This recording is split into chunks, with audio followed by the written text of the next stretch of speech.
தமிழ்நாடு அமைச்சரவையில ஒரு மாற்றம் செய்யப்பட்டிருக்கு. செந்தில் பாலாஜி மற்றும் பொன்முடி அமைச்சர் பதவிகளில் இருந்து ராஜினாமா செய்திருக்காங்க. மனோ தங்கராஜ் மீண்டும் அமைச்சரவையில சேர்க்கப்பட்டிருக்கார். இது தவிர இன்னும் 2 அமைச்சர்களுக்கு கூடுதல் பொறுப்புகள் வழங்கப்பட்டிருக்கு. இதை பத்தி தான் இந்த நிகழ்ச்சியில பார்க்க போறோம். வாங்க நிகழ்ச்சிக்குள்ள போலாம். தமிழ்நாடு அமைச்சரவையில செந்தில் பாலாஜி மற்றும் பொன்முடி ஆகியோர் தங்களது பதவியை ராஜினாமா செய்வதாக தெரிவிச்சிருக்காங்க. இது தற்போது அரசியல் வட்டாரத்துல பெரிய பேசு பொருளா இருக்கு. போன அமைச்சரவையில பால்வளத்துறை அமைச்சராக இருந்த மனோ தங்கராஜ் சில நாட்களா அமைச்சரவையில இல்லாம இருந்தாரு. இப்போ மீண்டும் அமைச்சரவையில சேர்க்கப்பட்டிருக்காரு. இது தவிர போக்குவரத்து துறை அமைச்சர் எஸ் சிவசங்கர் மற்றும் எஸ் முத்துசாமி மற்றும் அமைச்சர் ராஜகண்ணப்பன் இவங்களுக்கு கூடுதல் பொறுப்புகள் வழங்கப்பட்டிருக்கு. அமைச்சரவையில போக்குவரத்து துறை அமைச்சராக இருக்கும் சிவசங்கர் செந்தில் பாலாஜியின் இலாக்காவான மின்சாரத்துறையை கூடுதலா கவனிச்சுக்குவார் அப்படின்னு சொல்லப்பட்டிருக்கு. வீட்டு வசதி மற்றும் நகர்ப்புற வளர்ச்சித்துறை அமைச்சராக இருக்கிற எஸ் முத்துசாமிக்கு செந்தில் பாலாஜியின் இலாக்காவாக இருந்த மதுவிலக்கு மற்றும் ஆயத்தீர்வைத்துறையை கூடுதலாக கவனிச்சுக்கிறதுக்கான பொறுப்பு வழங்கப்பட்டிருக்கு. தற்போதைய பால்வளத்துறை அமைச்சர் ராஜகண்ணப்பனுக்கு அமைச்சர் பொன்முடியின் வனத்துறை மற்றும் காகிதத்துறைக்கான கூடுதல் பொறுப்புகள் ஏற்றுக்கொள்வார் அப்படின்னு சொல்லி ஆளுநர் மாளிகையில செய்தி குறிப்பு வெளியிடப்பட்டிருக்கு. இந்த அமைச்சரவை மாற்றத்தை பொறுத்த வரைக்கும் தமிழ்நாடு முதலமைச்சர் மு.க.ஸ்டாலினின் பரிந்துரையின் பேர்ல மின்சாரம், மதுவிலக்கு மற்றும் ஆயத்தீர்வைத்துறை அமைச்சர் செந்தில் பாலாஜி, துறை அமைச்சராக இருந்த செந்தில் பாலாஜி மற்றும் வனத்துறை காகிதத்துறை அமைச்சராக இருந்த பொன்முடி ஆகியோரின் ராஜினாமா கடிதங்கள் ஏற்றுக்கொள்ளப்படுவதாக ஆளுநர் மாளிகை தரப்பிலிருந்து அறிவிக்கப்பட்டிருக்கு. இப்போ அமைச்சரவையில மீண்டும் சேர்க்கப்பட்டிருக்கிற மனோ தங்கராஜன் பதவியேற்பு இன்று மாலை 6 மணிக்கு நடைபெறுது. கரூர் தொகுதியின் திமுக எம்எல்ஏவும் மின்சாரம் மற்றும் மதுவிலக்கு ஆயத்தீர்வை அமைச்சருமாக இருந்த செந்தில் பாலாஜி அமைச்சரவையிலிருந்து ராஜினாமா செய்ய வாய்ப்பிருப்பதாக சில நாட்களாகவே இந்த செய்தி பரவிட்டு இருந்தது. இது இன்னும் வலுவா சந்தேகிக்கப்பட காரணமா என்ன இருந்ததுன்னா, சட்டப்பேரவையில கடந்த 26ஆம் தேதி அன்று செந்தில் பாலாஜி தாக்கல் செய்ய இருந்த ஒரு மசோதாவை அமைச்சர் ரகுபதி தான் தாக்கல் செய்தார். அப்போவே ஒருவேளை அமைச்சர் பதவியிலிருந்து செந்தில் பாலாஜி ராஜினாமா செய்வாரோ அப்படிங்கிற தகவல் பரவிட்டு இருந்தது. 26ஆம் தேதி சட்டப்பேரவையில உயிரி மருத்துவ கழிவுகளை கொட்டினால் விசாரணையின்றி சிறை செல்ல நேரிடும் அப்படிங்கிற ஒரு மசோதாவை அமைச்சர் செந்தில் பாலாஜி தான் தாக்கல் செய்வதாக இருந்திருக்கு. ஆனா அத சட்டத்துறை அமைச்சர் ரகுபதி வாசிச்சது ஒருவேளை அமைச்சரவையில மாற்றம் இருக்குமோ, ஒருவேளை அமைச்சர் செந்தில் பாலாஜியோட பதவி பறிக்கப்படுமோ அப்படிங்கிறது போல பேசப்பட்டுச்சு. அதிமுக ஆட்சியில அமைச்சரா இருந்த போது போக்குவரத்து துறையில பணி நியமனம் முறைகேடு வழக்குல சிறைக்கு சென்று கிட்டத்தட்ட 1.5 ஆண்டுகள் வரை சிறையில இருந்திருக்காரு செந்தில் பாலாஜி. அதுக்கப்புறம் அவர் சிறையில இருந்து ஜாமீன்ல வெளிவந்த 3 நாட்கள்லயே அவருக்கான அமைச்சர் பதவி மீண்டும் கொடுக்கப்பட்டு அவரது இலாக்காக்கள் அவர்கிட்டே ஒப்படைக்கப்பட்டுச்சு. இதுதான் இப்போ அவரு ராஜினாமா செய்ததுக்கு ஒரு முக்கிய காரணமா அமைஞ்சிருக்கு. அதிமுக சார்பில் கடந்த 2011ஆம் ஆண்டு கரூர் சட்டமன்ற தொகுதியில நின்று வெற்றி பெற்றிருக்காரு செந்தில் பாலாஜி. அதிமுகவின் அமைச்சரவையில அவருக்கு போக்குவரத்து துறை ஒதுக்கப்பட்டுச்சு. அப்போ பேருந்து ஓட்டுநர்கள், நடத்துனர்கள் பணிக்காக வேலை வாங்கி தருவதாக சொல்லி நியமனங்களுக்காக பணம் பெற்றிருக்கிறதா அவர் மேல குற்றச்சாட்டு எழுந்தது. 2018ஆம் ஆண்டுல இவர் மேல தேவசகாயம் அப்படிங்கிற ஒருத்தர் புகார் கொடுத்திருந்தாரு. அதாவது ஓட்டுநர், நடத்துனர் பணிகளுக்கு வேலை வாங்கி தருவதாக பல பேர்கிட்ட பணத்தை வாங்கிக்கிட்டு ஆனா தராம ஏமாத்திருக்காரு அப்படின்னு சொல்லி புகார் அளிச்சிருந்தாரு. சென்னை உயர்நீதிமன்றத்தின் விசாரணைக்கு பிறகு செந்தில் பாலாஜி மற்றும் அவரது சகோதரர் அசோக் உட்பட 40 பேர் மேல சென்னை மத்திய குற்றப்புலனாய்வுத்துறை வழக்கு பதிவு செஞ்சது. அந்த ஆண்டே ஜூலை 27ஆம் தேதி அவருடைய போக்குவரத்து துறை அமைச்சர் பொறுப்பிலிருந்து அவர் நீக்கப்பட்டார். அது மட்டும் இல்லாம கரூர் மாவட்ட செயலாளர் பொறுப்பிலிருந்தும் அவர் நீக்கி அன்றைய முதலமைச்சர் ஜெயலலிதா உத்தரவிட்டாங்க. அதற்கு பின் ஜெயலலிதா மரணமடைந்ததுக்கு அப்புறம் டிடிவி தினகரனோட ஆதரவாளரா சில நாட்கள் செந்தில் பாலாஜி இருந்திருக்காரு. ஆனா அந்த கட்சியிலிருந்து 2018ஆம் ஆண்டே விலகி திமுகவில் இணைஞ்சிருக்காரு. ஆனா அவர் என்னதான் திமுக கட்சிக்கு வந்து சேர்ந்தாலும் 2018ஆம் ஆண்டுலேயே இந்த பணி நியமன மோசடி வழக்குல குற்றம் சாட்டப்பட்ட கிட்டத்தட்ட அந்த 40 பேர் வரை எல்லார் மீதும் எஃப்ஐஆர் பதிவு செய்யப்பட்டுச்சு.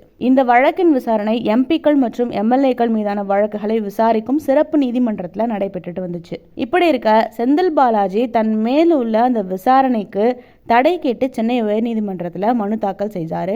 இதுக்கப்புறம் 2021ஆம் ஆண்டு இவர் மேல இருக்கிற அந்த வழக்குகளை நிறுத்தி வைப்பதாக சென்னை உயர்நீதிமன்றம் அறிவிச்சது.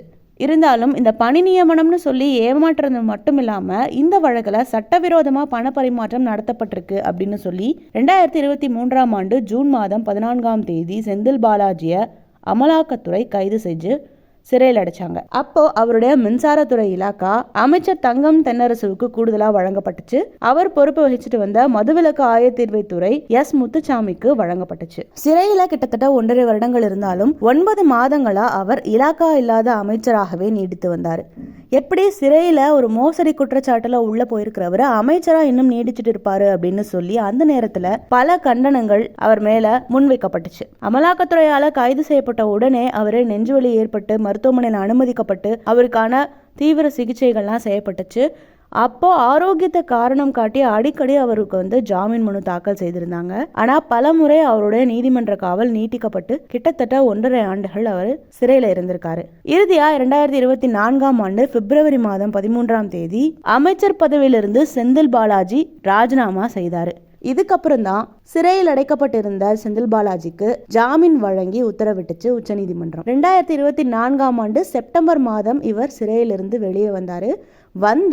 3 நாட்களுக்குள்ளேயே அவருடைய இலாக்காக்கள் அவருக்கு மீண்டும் வழங்கப்பட்டு அமைச்சர் பதவியை மீண்டும் அவருக்கு வழங்கி முதலமைச்சர் மு.க. ஸ்டாலின் உத்தரவிட்டாரு. இப்போ இதுல இருந்து தான் பிரச்சனையே ஆரம்பிக்குது. சிறையிலிருந்து வெளியே 3 நாட்களுக்குள்ள அவரது இலாக்காக்கள் மீட்கப்பட்டு அவருக்கு அமைச்சர் பதவி கொடுக்கப்பட்டிருக்கு. அவருக்கு வழங்கின ஜாமீனை இதனால நீங்க ரத்து செய்யணும் அப்படின்னு சொல்லி வித்யகுமார் அப்படிங்கிற ஒரு நபர் உச்சநீதிமன்றத்துல மனு தாக்கல் செய்திருக்காரு. இந்த மனுவை விசாரித்த உச்சநீதிமன்றம் அரசியலமைப்பு சட்டத்தின் 21வது பிரிவின்படி அடிப்படை உரிமை அடிப்படை பொறுப்புகள் அவர்கிட்ட இருந்து பறிக்கப்பட்டதாலதான் ஜாமீன் வழங்கினோம். ஆனா அவர் வெளியே 2 நாட்களுக்குள்ள மறுபடியும் அமைச்சரானது அப்படிங்கிறது ஏற்றுக்கொள்ள முடியாது. இப்போ அவருக்கு ஜாமீன் கொடுக்கணுமா அல்லது அமைச்சர் பதவி வேணுமா அப்படின்னு சொல்லி அவர்கிட்டயே கேள்வி முன்வைக்கப்படுது.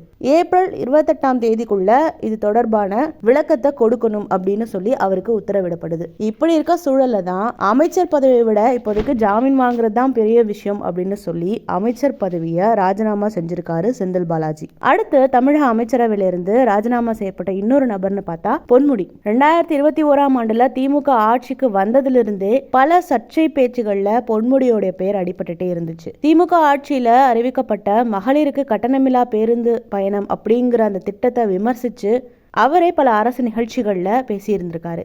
கட்டணமில்லா பேருந்து பயணத்துல போகக்கூடிய மகளிர்லாம் ஓசி பஸ்ல போறாங்க அப்படின்னு சொல்லி அவர் அப்போ பேசினது அந்த கட்சியில இருந்துகிட்டே இந்த ஆட்சியில கொடுக்கப்பட்ட அந்த திட்டத்தை பற்றியே, அதுவும் பெண்களுக்கான திட்டத்தை இப்படி பெண்களை அவதூறா பேசுறது மாதிரி சர்ச்சையா பேசினாரு. அது அப்போ அரசியல் வட்டாரத்துல பெருசளவுல பேசப்பட்டுச்சு. தொகுதி வாரியான பிரச்சனைகளை பார்வையிடறதுக்காக போகும்போது அங்க இருக்கக்கூடிய பெண்கள் கிட்டையும் அங்க இருக்கக்கூடிய மக்கள் கிட்டையும் சாதி ரீதியா அவங்கள குறிப்பிட்டு அவங்களோட அடையாளங்களை சொல்லி இது போன்ற சர்ச்சை பேச்சுகளையும் பொன்முடியோட பேரு அடிபட்டுச்சு. திமுக பொதுக்குழு கூட்டத்திலையும் இது தொடர்பா இது மாதிரி அமைச்சர்கள் இப்படி பேசுறது கட்சிக்கு அவப்பேரா இருக்கு அப்படின்னு சொல்லி தன்னுடைய அதிர்ச்சியை முதலமைச்சர் மு.க. ஸ்டாலின் வெளிக்காட்டி இருந்தாரு. இந்த நிலையில கடந்த ஏப்ரல் 6ஆம் தேதி பெரியார் திராவிட கழகம் ஏற்பாடு செய்த ஒரு நிகழ்ச்சியில வனத்துறை அமைச்சராக இருந்த பொன்முடி பங்கேற்று பேசியிருந்தாரு. சைவம் வைணவம் ஆகிய சமயங்களை குறிப்பிட்டு விலை மாதுவோட சேர்ந்து ஒரு மோசமான ஒரு ஒப்பீடு கொடுத்து பேசியிருந்தாரு. இது பெண்களை அவமானப்படுத்தும் வகையிலையும் இருந்திருக்கு. 2 சமயங்களையும் மோசமான ஒரு ஒப்பிடுகையோட அவர் பேசியிருந்திருக்காரு. இந்த பேச்சு இணையத்துல வைரலானதும் பொன்முடிய திமுக துணை பொதுச் செயலாளர் பதவியிலிருந்தே நீக்கி முதலமைச்சர் மு.க. ஸ்டாலின் அதாவது திமுக தலைவர் பொறுப்பிலிருந்து அவர் உத்தரவிட்டார். கடந்த ஏப்ரல் 17ஆம் தேதி சென்னை உயர்நீதிமன்ற நீதிபதி ஆனந்த் வெங்கடேஷ் சைவ வைணவ சமயங்கள் குறித்த பேச்சுக்கு அமைச்சர் பொன்முடி பேசினது ஏற்கத்தக்கது இல்லை. இப்படி இருந்தும் அவர் மீது வழக்கு பதியாமல் இருக்கிறதுக்கு காரணம் என்ன? அவர் மேலே யாரும் வழக்கு பதிவு செய்யலைனாலும் தாமாகவே முன்வந்து தமிழக டிஜிபி இது தொடர்பான நடவடிக்கை எடுத்திருக்கணும் அப்படின்னு சொல்லி, அப்படி ஒரு வேளை இந்த வழக்கில் எந்த எஃப்ஐஆரும் பதிவு செய்யப்படலைன்னா நீதிமன்ற அவமதிப்புன்னு சொல்லி அதிகாரிகள் மீது நடவடிக்கை எடுத்து இந்த வழக்கில் தாமாகவே முன்வந்து நீதிமன்றம் நடவடிக்கை எடுக்கும் அப்படின்னு உத்தரவிட்டிருந்தாரு. இந்த வழக்கு மீண்டும் ஏப்ரல் 22ஆம் தேதிக்கு விசாரணைக்கு வந்த போது கட்சியே நடவடிக்கை எடுத்தும் கூட காவல்துறை ஏன் இன்னும் நடவடிக்கை எடுக்கல அப்படின்னு நீதிபதி ஆனந்த் வெங்கடேஷ் கேள்வி எழுப்பியிருக்காரு. பொன்முடியின் இந்த பேச்சு வெறுப்பு வரம்புக்குள்ள இருக்கு, அதனால இந்த வழக்கை தலைமை நீதிபதிக்கு பரிந்துரை செய்யறேன் அப்படின்னு சொல்லி பதிவுத்துறைக்கு இந்த வழக்கை மாற்றி உத்தரவிடுவதாக நீதிபதி ஆனந்த் வெங்கடேஷ் கூறியிருந்தார். இந்த சர்ச்சை பேச்சுகள்னு மட்டும் இல்லாம இவர் மீது ஒரு சொத்து குவிப்பு வழக்கும் இருந்திருக்கு. 1996, 2001 இந்த காலகட்டத்தில் திமுக ஆட்சியில் இருந்த போது போக்குவரத்து துறை அமைச்சராக பொன்முடி இருந்திருக்காரு. அப்போ 2022ஆம் ஆண்டு இவர் மேல ஒரு வழக்கு தொடரப்பட்டிருக்கு. வருமானத்துக்கு அதிகமாக சொத்து குவித்ததாக அந்த வழக்கு 1.36 கோடி ரூபாய் அளவுக்கு வருமானத்துக்கு அதிகமா அவர் சொத்து சேர்த்திருக்கதாக விழுப்புரம் நீதிமன்றத்துல வழக்கு விசாரணை நடைபெற்று வந்துச்சு. இந்த வழக்கு வேலூர் மாவட்டத்துக்கு அதுக்கப்புறம் மாற்றப்பட்டிருக்கு. இந்த வழக்குல குற்றம் சாட்டப்பட்ட பொன்முடி மற்றும் அவரது மனைவி விசாலாட்சி 2 பேரையுமே விடுதலை செஞ்சு வேலூர் சிறப்பு நீதிமன்ற நீதிபதி உத்தரவிட்டாரு. இப்போ இந்த வழக்கையும் தாமாகவே முன்வந்து விசாரணைக்கு எடுத்த நீதிபதி ஆனந்த் வெங்கடேஷ், ஒரு மாவட்டத்தில் இருக்கிற வழக்க மாவட்டத்தின் நிர்வாக நீதிபதிகள் வேறு மாவட்டத்துக்கு மாற்ற முடியுமா அப்படின்னு நீதிமன்றத்துக்கே கேள்வி எழுப்பி இதுக்கு அரசின் தலைமை வழக்கறிஞர் பதிலளிக்கணும் அப்படின்னு உத்தரவிட்டாரு. பொன்முடி மீதான வழக்க வேறு மாவட்டத்திற்கு மாற்ற முடியும்னா தாமாக முன்வந்து விசாரணைக்கு எடுத்த வழக்கிலும் எந்த விசாரணையும் நடத்த முடியாது அப்படின்னு கோரி இந்த இறுதி விசாரணையை ஒத்தி வச்சிருக்காரு. இப்போ இந்த சொத்து குவிப்பு வழக்கம் மீண்டும் தூசி தட்டி எடுக்கப்பட்டிருக்கு. நீதிமன்றமே தாமாக முன்வந்து நீதிபதியே தாமா கேள்வி கேட்டு இது சார்பான நடவடிக்கை எடுக்கணும் அப்படின்னு சொல்லும்போது இப்படி ஒரு சூழல் நெருக்கடி வரும்போது அமைச்சர் பொன்முடியும் தனது பதவியை ராஜினாமா செய்திருக்காரு. அப்போ இந்த சொத்து குவிப்பு வழக்குல மீண்டும் அவருக்கு எதிரான ஒரு தீர்ப்பு தான் வரும் அப்படிங்கிற யூகமும் இந்த இடத்துல வருது. இதனாலதான் இந்த 2 அமைச்சர்களுமே ஒரு அடிப்படை உறுப்பினர் பொறுப்புல இருந்து நீக்கப்பட்டதாலதான் அவங்களுக்கு இந்த 2 வழக்குகள்ல இருந்துமே ஜாமீன் கிடைச்சிருக்கு.